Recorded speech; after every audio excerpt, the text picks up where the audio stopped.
So I think today when you look at medical science, the statistics, they clearly show a correlation between emotional stress and disease. And it's not just adults, it's children today, because children have a lot of peer pressure. They have extra classes, they have peer pressure to perform at school, to perform at home, to be someone in society. So all of that builds up with several emotions. You want a child to have positive and happy emotions, but today the negative emotions are more than that. So we have so many problems that you correlate with that. Children have anxiety issues, they're not sleeping well at night, a lot of bedwetting happens because of fears at school and targets and so many different things. So it plays a huge role in the prevention and as well as the molding of a child. If a child grows up in a space of fear, they grow up into the real world and they step out in the world always making decisions out of fear, suspicion, insecurity, low self-worth.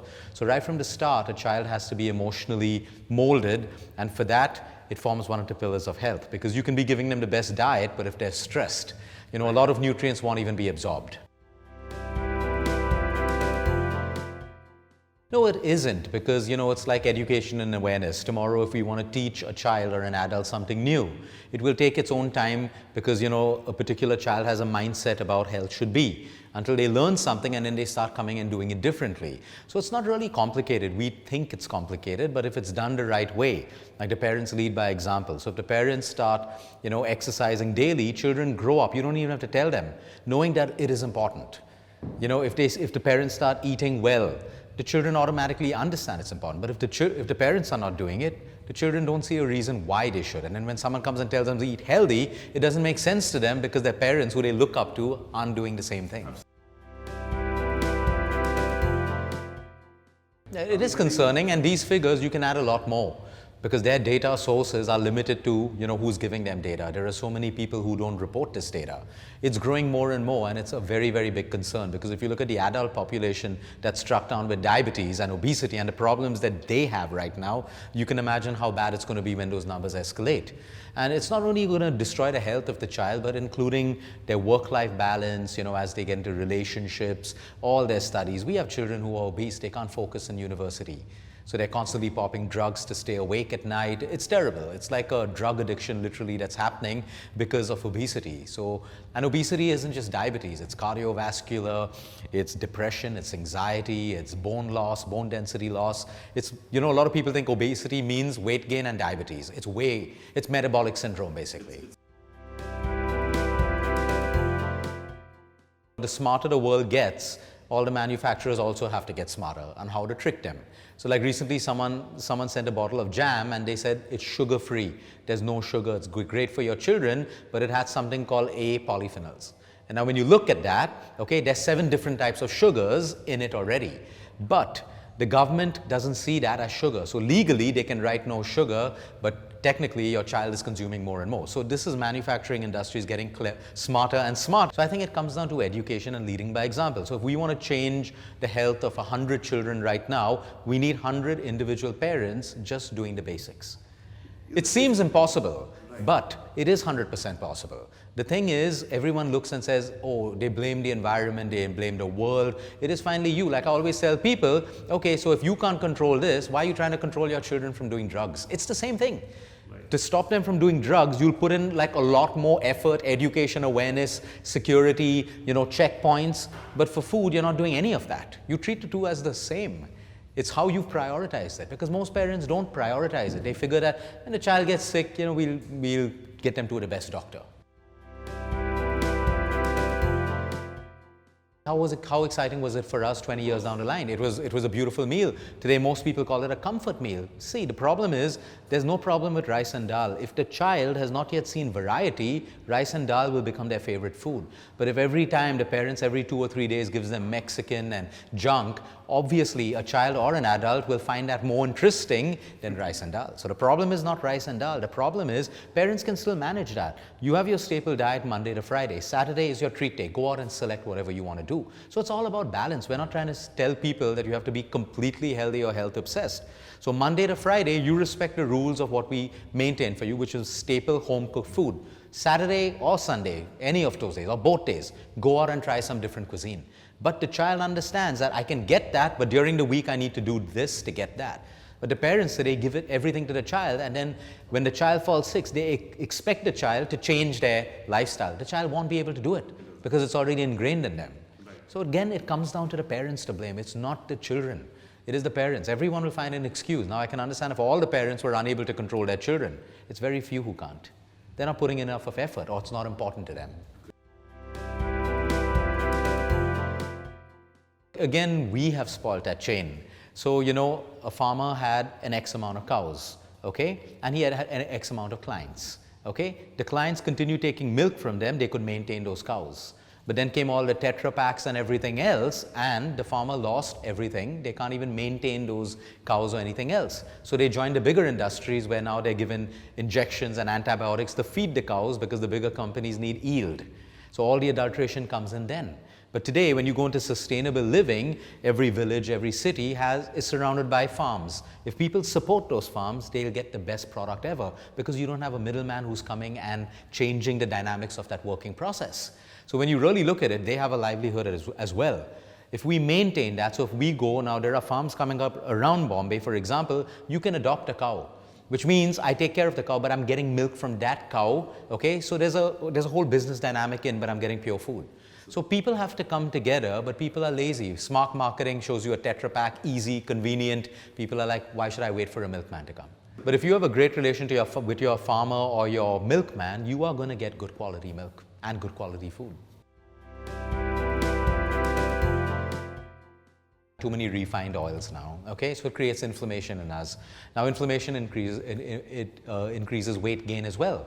Or sometimes it reduces brain function, too much of inflammation. So a lot of children can't focus in school, can't whatever, and you find out they've had like fried snacks for breakfast, which has decreased their brain function and their grasping power. So now all of a sudden, a psychologist looks at the child and says, oh, you have slow learning and all of that stuff, and they get put into a bracket of ADHD or whatever it is, when the problem was the refined oil. So you see, it's all linked with one another. What you feed your child will result in their concentration levels at school and everything else. Some children, of course, will be ADHD, but I'm saying inflammation, think of every disease today. Diabetes, it is an inflammatory disease. Cancer, inflammatory. Cardiovascular, inflammatory. Alzheimer's, inflammatory. Dementia, inflammatory. All of these are inflammatory means caused by inflammation, which is chronic in the human body. And children have it as well. When we get stressed, for example, we produce a hormone called cortisol. Cortisol goes up and it should come down once the event is over. That's perfect. It's in fact good for your immune system. But when stress goes up and stays up, cortisol is elevated, okay? Inflammation also goes up. Now, inflammation should go up and come down. So for example, you hurt yourself, your body will produce inflammation to prevent germs, bacteria, blood clot, beautiful mechanism. And once it's done its healing process, inflammation comes down. So inflammation is good for us until it stays up. So now imagine a child who wakes up chronically stressed. Number one, because he's sleep deprived. Number two, he's given the wrong breakfast. Number three, he goes to school, environment, bullying, all of that stuff, whatever it is. 4, tuitions, comes home at 7 or 8 because you've fitted in dance classes and swimming and everything. The child has elevated cortisol throughout the day. High inflammation that doesn't come down. That's why you see autoimmune conditions in children today. Eczema, psoriasis, Hashimoto's thyroid, these are all autoimmune conditions. Look at the most successful people in the world. When I say successful, don't only look at their bank accounts, because many of them have big bank accounts but they're depressed or they're on drugs. I'm not saying that. When I say successful, people have been able to be successful in all forms of life. Not just accumulate wealth. And look at them. How many of them did 5 classes a day? How many of them ran the rat race that we are doing today? So it doesn't equate, success. So parents fit in more extracurricular activities thinking that my child will become smarter and more successful. There are children who do all of these things and they end up at the bottom of the ladder. Yeah, the parents are sicker than the kids because, and I have an honest thing. I mean, be concerned about your kids, it's right. But no amount of your anxiety is going to change what they're going to answer the next day. And secondly, their anxiety is rubbing off on the child, adding more anxiety to the child. Pressure to perform, pressure to be whatever. Of course, we want to put that little fire so that they study and do well. But that extra pressure, a child, so if the mom or the dad is stressed out at exam time, the child's going to feel it the first. Right? Good stresses, of course, we want to make them routine, timetable, discipline, all of that stuff, and at exam time, so, they've worked towards it. But today, half the parents send their kids for play dates and parties throughout the month, and towards exam time, that same time could have been utilized for studying, a few parties here and there. You see, it's a build-up. It's like what we had when we were growing up, right? Timetables, discipline, and an exam time, just a little extra pressure, a little late night, and that's it.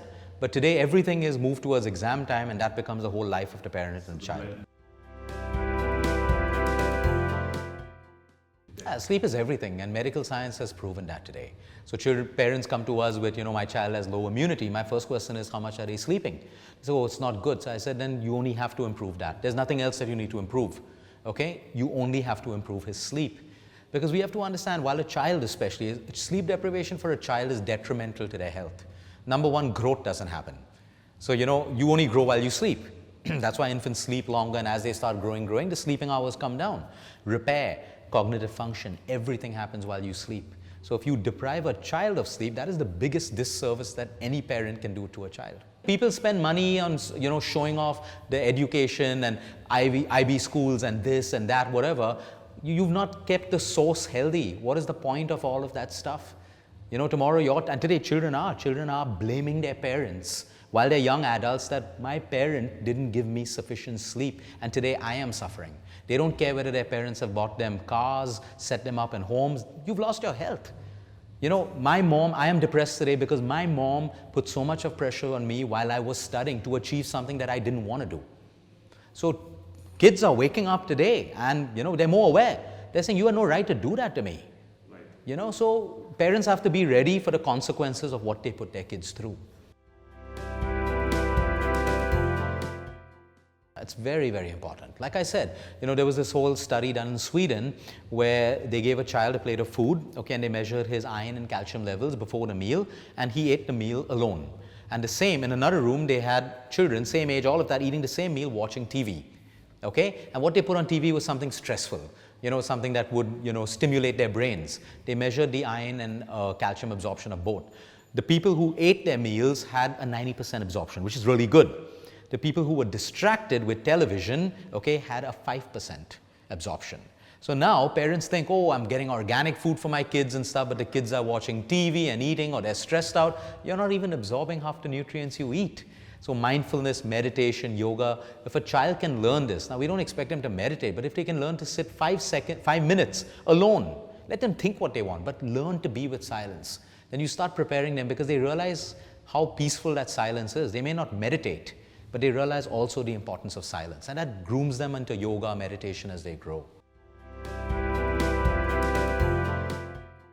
There can be stimulators like adaptogens, walnuts. Like, see, why is a walnut a brain food? Because it's rich in omega-3. Omega-3 we know scientifically improves brain function. So it's always like that. Coconut oil, it's great for the brain, because it's rich in certain fats, EFAs, essential fatty acids that the brain uses. So yes, there are foods, but you can't just say, I'm going to take all these foods, and if you're sleep deprived, your brain will still decline. So the omega-3 is not going to save you. You still have to give your body the basic. And omega-3 can enhance it. It happens with me too. It happens with adults as well. Yeah, because you have a spike in insulin, right? You have a sudden spike in insulin, and you have so much of blood sugar in your blood, which should now be in your cells, but is roaming around in your blood because the spike was too high. So you have this incredible rush to your brain, and that's why sugar is addictive. If you didn't have the rush, it wouldn't be addictive. See, there's no right or wrong, honestly. I mean, like kids grew up having, a dessert maybe once in a week. They would have a sweet, maybe 1 or 2 cookies in the evening and stuff like that, but they were so much more active. So today, you may say maybe 6 teaspoons of sugar are good for you if you're super active. But if you're sedentary, not even 1 teaspoon will be good for you. Every child is different. Some children will process sugar way better than someone else. So you can't say this is the norm, 2 teaspoons for everyone. It can never be that way. So we know some people who have all the sweets and desserts, and they are thin and skinny, and they don't put on weight at all. But again, too much of sugar creates inflammation. So the quickest way to inflame your body is have excess sugar. So they should have a good oil, so like a cold press, coconut, pure ghee, whatever oil is local to you, but it should not be refined. It should be cold pressed, because that's brain food for you. We want protein, definitely. At every meal, there should be some protein. We want nuts and seeds, because these are foods which are essential fatty acids and great proteins as well. So what I'm coming back to is a balanced diet. We want portions of fruits, we want portions of vegetables, and we want your lentils. So what I'm talking about is a diet that everyone has eaten for decades, which is balanced. So we are actually going back to the way that we ate. And the question to ask ourselves, so how many children were sick on that kind of a diet? How many of them were obese? Literally none. Absolutely. The problem is not food, the problem is lifestyle. Today people are overeating, more sugar. Food used to have jaggery as a sweetener, today it's white sugar. Too many varieties, like I said. So there's no portion control, snacking has spoiled everything. You know, I mean, you had a breakfast, lunch, maybe an evening cookie and tea, and your dinner. Today there's eating right through, so the digestive system doesn't get a break. Eating late at night. Today we know that the American Heart Association has written that saturated fats are not the cause of heart problems. And saturated fats are found in the best oils, coconut oil and pure ghee, which was now once shunned upon, but today are now termed as superfoods. And you can cook all your food in ghee, everything. You can do everything in ghee. So you don't have to actually even do refined oils at all. One is, of course, the ozone is definitely changing. So sometimes there are a lot of people who spend time in the sun, but they still have vitamin D deficiencies. You know, so supplementation is necessary if you have a deficiency. At the same time, if your children are given their playtime in the evening, but most children are in their rooms playing on Xboxes and PlayStations, how are you ever going to get sun? Schools should also encourage that, you know, half an hour in the sun and all of that stuff. The moment the child gets out of his AC car, he's into an AC classroom. So you see, things have become too comfortable for people, and we are suffering the consequences of too much of comfort. I mean, if someone wants to be vegan, do it the right way. Okay, you want to do keto, do it the right way. Everyone knows that 90% of the people doing keto are doing it the wrong way. They just think, keep your carbs below 20 grams and I'm doing keto. No, there's a balance of fat, there's a balance of protein. No one's calculating it because someone said, eat as much of fat as you want. It doesn't work that way. Okay, if keto worked, okay, all the obese people who are on it should now be slender and thin. It's not that way.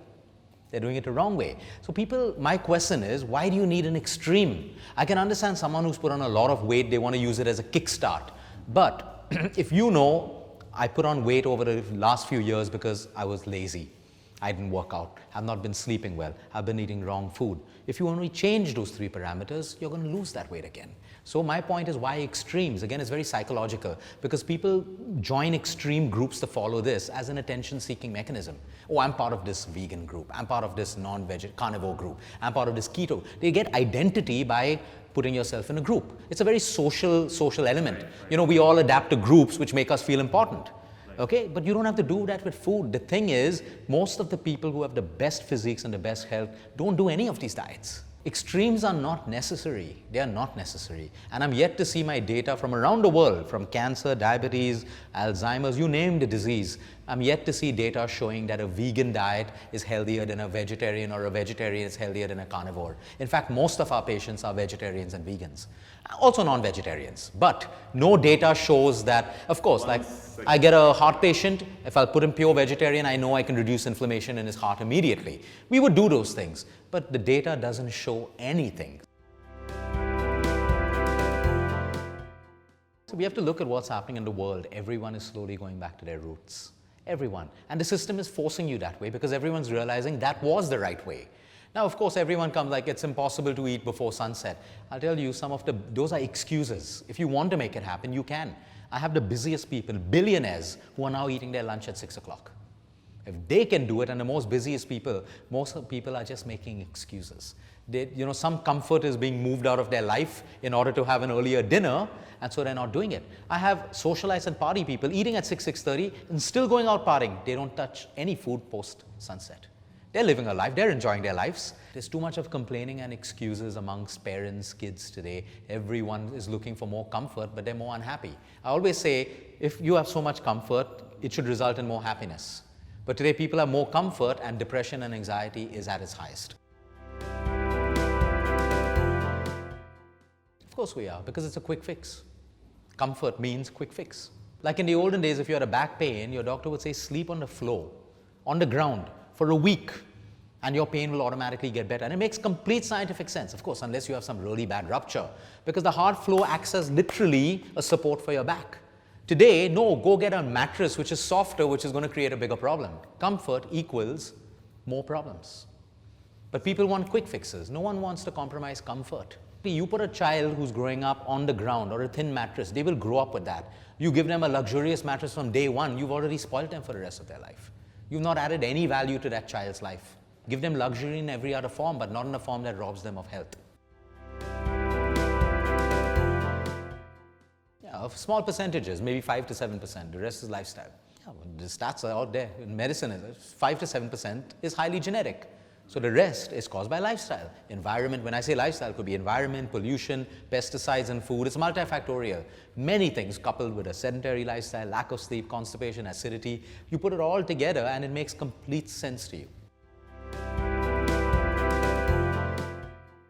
Yeah, like rice is bad for you. Rice and dal will make you put on fat, all of these things. That lemon water will help you burn fat. These are all myths and stuff, I think the more you exercise, the more fat you lose. Again, these are not truths. It isn't that way. The more restrictive your diet, the more you starve, the faster you lose weight. All of these are the most common myths that come across to us and stuff, Milk is bad for you. Of course, the wrong quality of milk is bad for you. But there are so many populations that are having milk and they have zero problems compared to people who are completely vegan and all of that stuff. And, there's really no correlation between that. Sleep well and you take care. Try to be happy. Don't involve yourself in situations where you cause stress. Stress is a choice. If your job stresses you out and your health is really important, leave your job.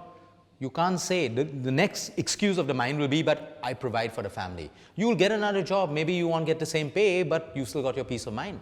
So the thing is, people don't want to make choices that give up comfort. They'd rather, take their health for granted. Everyone has a choice. I think start simplifying lives. It's become too complicated. So when the world around is getting too complicated, we don't try to uncomplicate the world. We try to uncomplicate our lives.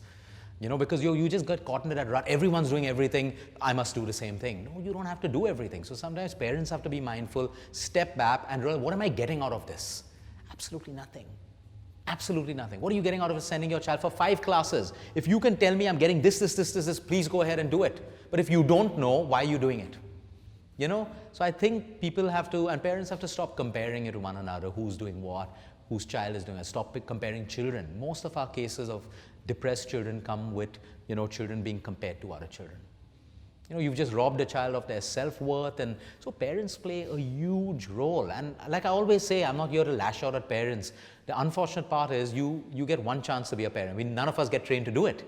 None of us get trained to be a parent. But I'm saying there's a lot that life will teach you on your own journey. But people start putting themselves in groups, this, and then seeing so many people doing different things, you're all the more stressed. But if you just go back to the olden days, you didn't have all this information, yet people rose beautiful families, disciplined, with values, with everything, following their own intuition, not what the world is telling them to do. So I think parents have to step back and understand, this is my family, what do I need to do to grow my kids, this, my way, which makes me feel happy and them feel happy. Not copy someone else's life plan. That's when all the problems come.